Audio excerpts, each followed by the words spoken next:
او د دې تکبر ختمي ولا دا د صفت ته ګور خا وهم لا یستكبرون د تکبر نه کوي وس چا کې تکبر دی ګور دا قران کریم ډیر عجیب کتاب دی ښا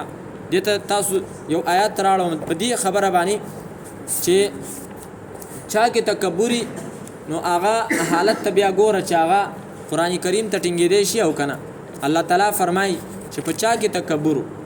هغه سره بزت کومه صفحه نمبر 152 او آیات نمبر 146 د سورة الاعراف الله تعالی فرمای سأصرف عن آیاتی الذین یتکبرون فی الارض بغیر الحق زرد چې زبواړو ما د خپل آیاتونو نه هغه خلق لرا